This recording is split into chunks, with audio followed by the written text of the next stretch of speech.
back to the Unpatched Gaming Podcast, where we share games. I'm your host, Zach. And I'm your other host, Tyler. Twiler. Yes, Tyler.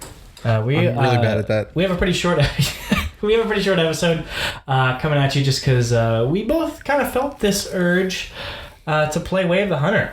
Yeah, so for some reason it came up in my feed on YouTube. Who was it? ACG. Yeah, the ACG review for this game. And this was in the middle of playing Metal Gear Solid 5. And I was having a lot of fun sniping in that game. I was taking very slow approaches, picking people off. And I saw a lot of that in Way of the Hunter, because you're sniping, you're doing the things that I was having fun with doing in Metal Gear Solid 5. And then I thought of Metal Gear Solid 4 with the way the different economies fluctuate. The war economy. Yeah, exactly.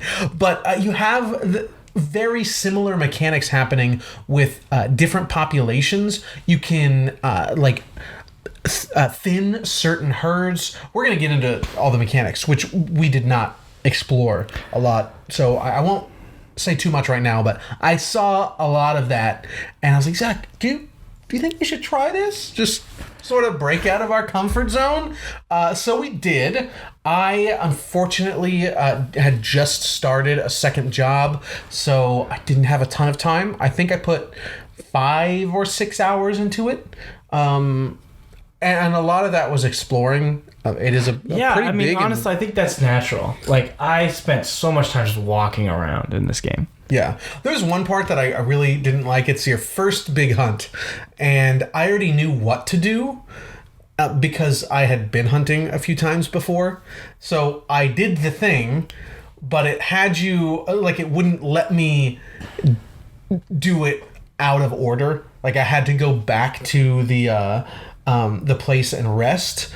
So I had sort of left way early enough. Like, I probably left at 3 a.m.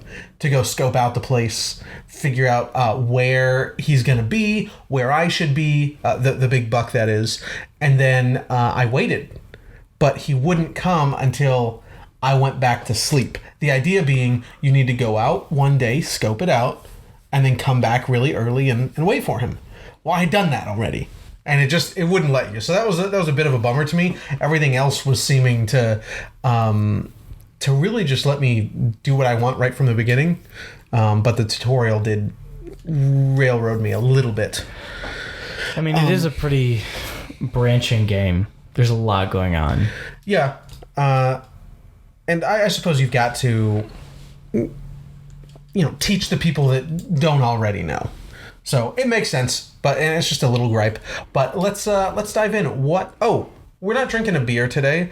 We thought it would be funny to drink like a Coors or a Bud, but I forgot to pick some up on the way. So Zach has made a gin and tonic, right? With your dad's. My dad's you finished yours quick. Tonic syrup. I downed it. I love this tonic syrup. It's so good. It's very, very good. Yeah, it's sweet. So it's pretty much pre-packaged, ready to go. Just add some club soda and some gin, Yeah.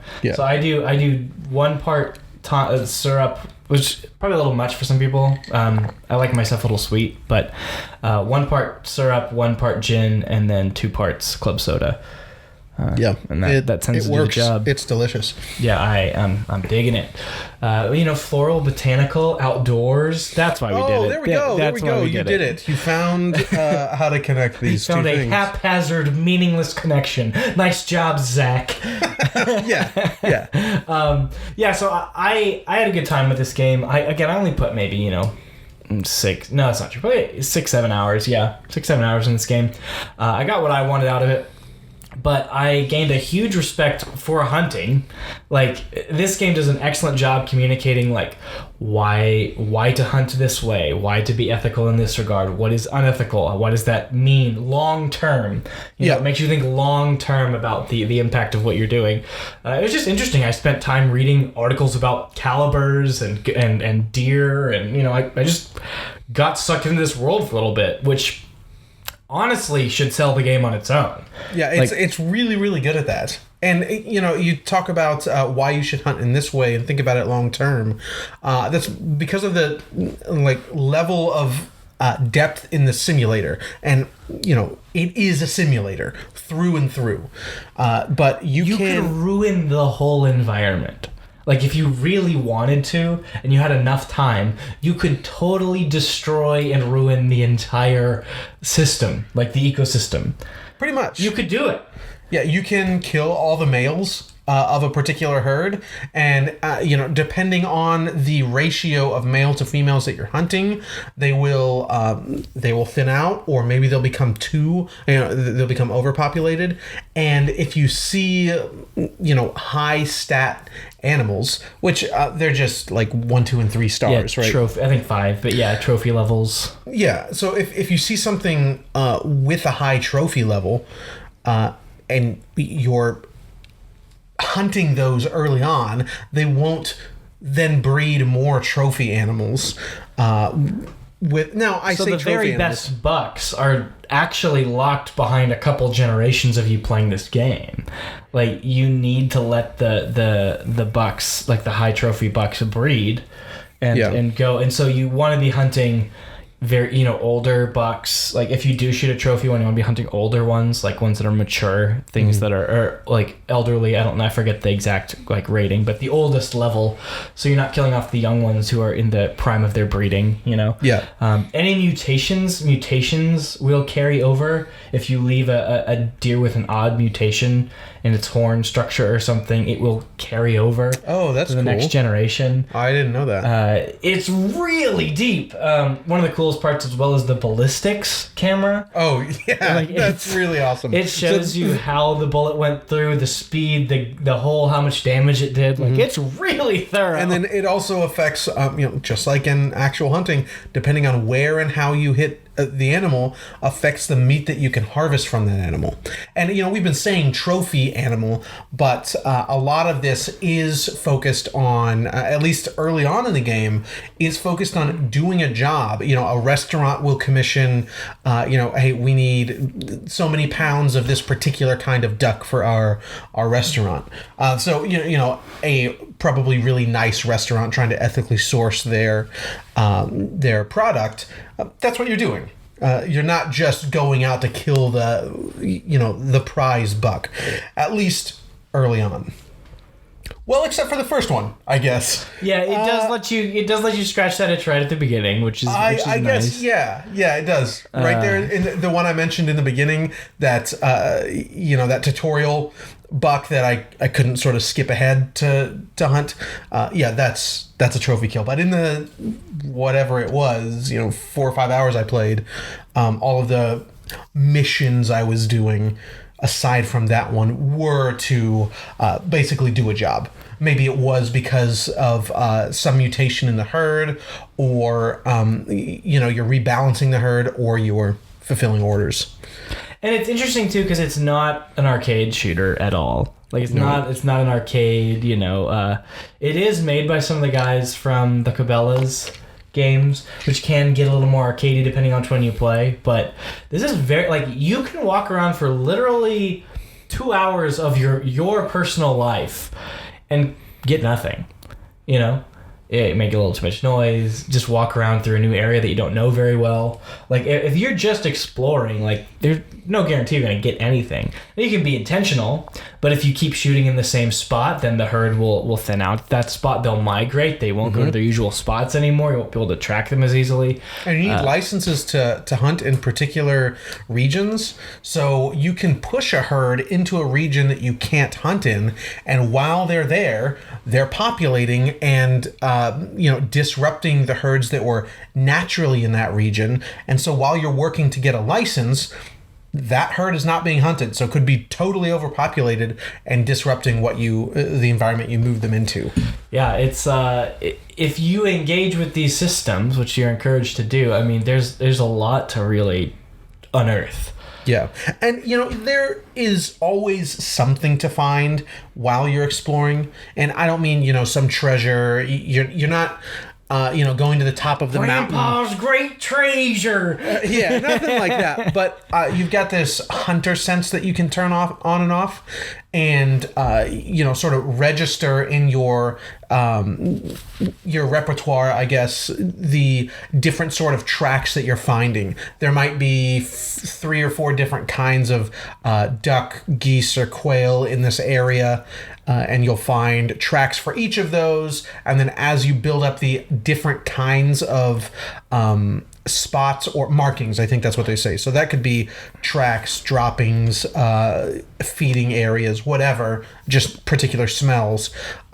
As you sort of find these things, you'll then learn more about that species and can hunt them more efficiently later. Sure. So there's always something to be improving. Yeah, it is still slow though. I mean, you're very walking and enjoying the ambiance is great. It's fun to just walk around the woods and try to move in an efficient way. Like you're constantly thinking about, what you're going to be hunting and how you're going to be doing it. One thing that I wish they had for someone who's new to hunting is literally non-required, but just a massive guide in the game for just here's what mule deer are like. Here's how you can identify them. That was a big point of contention here's for me. Here's what you're supposed to shoot them with, so you're not being an unethical, butthole. Or just where do quail live? It'll say, oh, I think I remember, because he's visiting his grandpa's hunting lodge. After having not been there for many years, his grandpa isn't loaded. Oh yeah, that is a gorgeous land, gorgeous lodge. It's. But I mentioned that secretly a super spy. That the mission getting the particular amount of duck. So when you start the mission, the character will say, "Oh, I think I remember duck." Being this kind of duck being just in the North Swamp. If you miss that line, you miss that line. Because it doesn't say in the mission menu that you're supposed to go north. It just says, I need 3 pounds of duck. Yeah. It doesn't give you any reminder like that. So the guide would have been very, very useful and would have made sense. There would have been, you even could if just it was Google dense and scientific. Yeah, everything you're doing is on a laptop anyway. You're ordering guns and parts from a store online. You're accessing emails to get the missions. You access your map sort of on your cell phone. Everything's happening online anyway. There's no reason you couldn't contextualize that as sort of a Google search. Or the computer is right next to a bookshelf. Go to the bookshelf and select the duck book. Yeah, the duck. Dude, I need a duck book. You know what I'm saying? Yeah. That's what I would like to see. And you can make it dense, scientific, really dig deep. That's fine. Make the player engage with ecosystems and figure out how ecosystems work. It's crazy. It's really unique. So all that to say, even though it's definitely not usually my kind of game, I had a great time with it. I did, and I if I had a little more time, I would have really liked to put the effort into exploring those systems. Unfortunately, I didn't. I hope there's some YouTubers who are just gonna really experiment and tinker with what you can do with all these crazy genealogical systems. And I would like to see in a sequel maybe, because this seems like a really great simulator, and I mentioned that ACG review, so he likes hunting simulators. He mentioned the previous sort of King of the Hill being, well, I forget what it is. I don't play these games very often. But he seems to be pretty well versed in them and says that this is bar none now the King of the Hill for hunting simulators. So that seems pretty cool. That seems to be pretty high praise. In a sequel to this, I'd like to see them sort of take a step further with the simulation in adding some sort of simulation elements to your hunter, like the walking simulations in what is that Kojima game? Death Stranding. Yeah, let's make this a Strand-like game. Dude, let's make it a Strand-like game. Yeah, just, with your particular boots, I love that Donkey got converted on that game. That makes it even better. Yeah. I'm looking forward to playing it someday. Dude, it's so good. Maybe we can fit it in next year. I would love that. But I'm not going to get you on that game right now. We're not going to talk about it. We'll be here all day. All day. Yeah. But yeah, like taking into account the kinds of boots you're using when you go to this particular range, the kinds of clothes you're wearing. They already do some of that stuff, like with the particular calls in this particular area and the frequency of the calls. So all of your gear is running in the simulation as well, like the bullet drop, the scopes. They take up a certain amount of the screen. They only the vision is blurrier. Even if it's like the same distance for the scope you're buying, you can buy a higher quality one so you see a clearer image through the scope itself. So everything else is running some sort of simulation. I think it would be kind of fun to also take into account your the gear that's on your person. Anyway, yeah, it was a good time. I'm glad that we sort of branched out there. Sorry we couldn't give you a really, a deep dive here. It's not really our area. No. If it weren't for the time, I think we would have forced ourselves to get in there a little more. Yeah, no, for sure. I had just started that job, unfortunately, and we couldn't give it a little more time. But I recommend trying it out. I've never played a game like this, never played a simulation, like the trucking simulators, gas station simulator, whatever. I don't play any of these. But I had the itch to sort of, I have played Goat Simulator. I don't think it does a very good job of simulating the goat experience. No, I think it is, it's a perfect simulation of the goat experience. No, I mean, I don't know. When I look at a goat, it doesn't look like it's happening quite the same way, Yeah, but you haven't been a goat. That's true. You know what? And they have. So correct. Coffee Stain is goats. Coffee Stain is goats. Hashtag make it happen. Yeah, I recommend trying it out. Maybe if you find it on sale, it is a budget title at $40, so that's already a plus there. But if you find it on sale and you're looking for something new, I think this is definitely a worthy contender for you to just put 5-6 hours in, see how you like it. You might even end up putting 50. Who knows? But that has been our very short episode. Folks, we'll be back next week, I think 1 week from now, with our first horror episode. Well, it's October, so we're going to be playing as many horror games as we can. Now, in this season of having a second job, it's just going to be par for the course that I finish even fewer games than I already do, but I will be putting in enough time to have an intelligent conversation, as I always do. So I'm going to do my best there. However, we have a jammed-packed episode with Evil Within, Evil Within 2, and Ghostwire Tokyo coming up next week. It's going to be a big boy episode. Very excited. We have a lot to say about certainly the first two Evil Within games, and I'm about to find out because I'm going to start Ghostwire Tokyo tonight, hopefully. We'll hopefully have a bunch to say about that as well. I'm very excited for that one. Yeah, it's going to be fun, man. So check back next week and throughout the month for more horror games. And please don't forget... Oh, we forgot. Discord is open. So come join us. Tell us about your favorite simulators. I'd be interested in maybe... Discord. Yeah, free Discord. Forget about Patreon. We want to hang out. We want to chat about games. So come join us. Tell us about Gas Station Simulator. I was thinking about what simulator I might want to try next. And of all the different simulators, farming, truck driving, I kind of want to see what owning a gas station is like. It's so weird that exists. Yeah, owning a gas station. No. Just kidding. Anyhow, but yeah, come join us on Discord, chat about horror and simulation games. A horror simulation game. Ooh. Bro. Parenthood. And don't forget... to share what you love with who you love. See you later.